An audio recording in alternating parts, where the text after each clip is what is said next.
So what are we doing today? Well, it's the day after getting all the collars on the cows, and my general observations were that day when they were getting buzzed off that fence and another fence, they didn't want to have anything to do with me. Well, normally I could walk amongst the herd and they would just continue doing whatever they were doing, but they weren't like that yesterday. They were out of there the minute I came within range of them.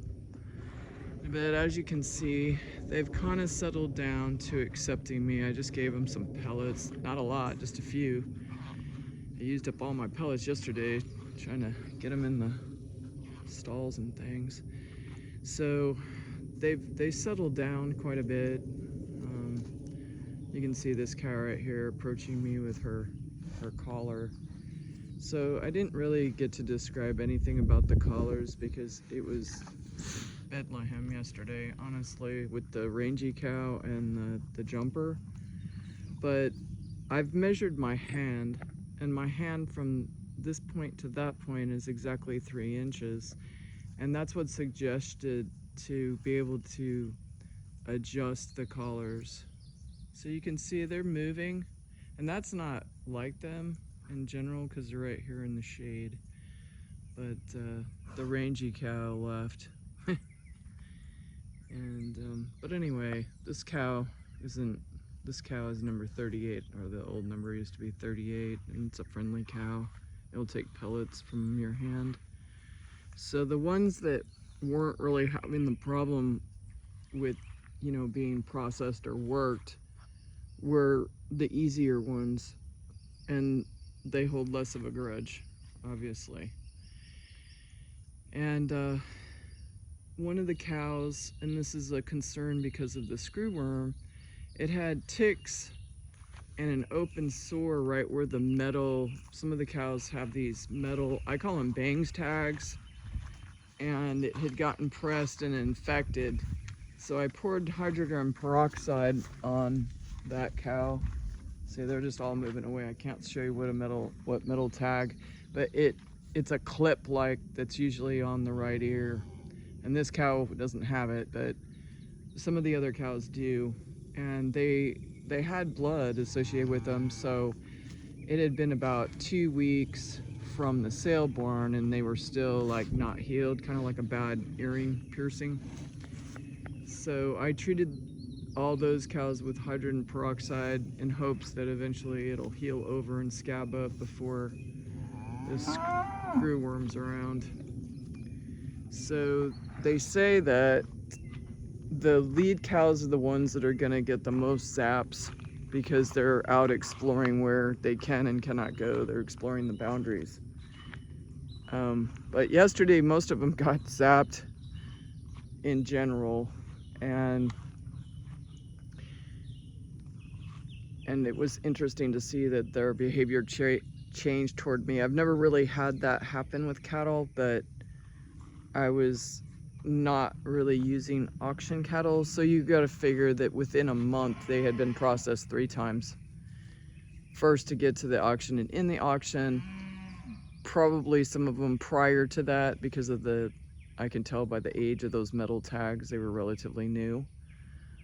And then by me, and with those collars. And that was it. I didn't do any vaccinations because I was working alone, and it was getting hot, and I think I started at 7 and it ended at 12. So that was a lot of hours of moving because there were no breaks. There was just moving things and trying to figure out how to get the difficult cows under control enough to get the collars on. The collars, if you have docile cows, are super easy. They're very easy to manage. Cows that have a little bit extra on their skin down below, they're a little bit harder because you have to get the collar in front of the chute, and if the cow's pulling against the chute, there's no real room to throw the collar on. So my cows generally don't have a lot of skin, but a few of them do. Of course, the rangy cow did. And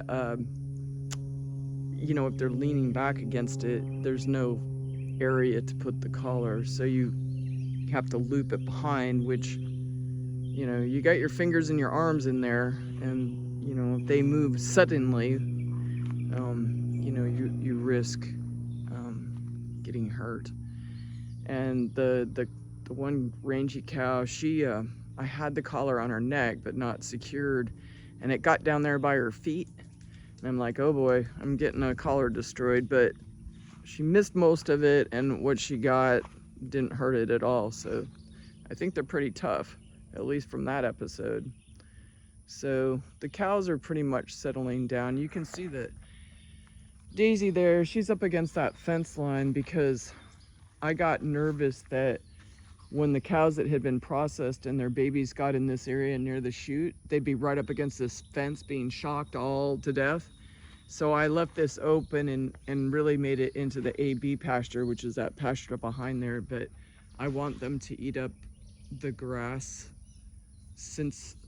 and whatever weeds they're willing to eat off this pasture, because one horse doesn't really control it. And I can see that, you know, some things have grown since I released them, but I don't want them eating my trees when it gets depleted either, and that's why I have all those bags over them. But I just wanted to follow up from my observations of what the cows are doing. They're calming down now, but they're still not quite their normal selves. But I think that'll probably come in time. Anyway, have a good day. Stay cool if you're in a hot area. It seems like all along the Midwest there's a heat wave going on. Anyway, bye for now.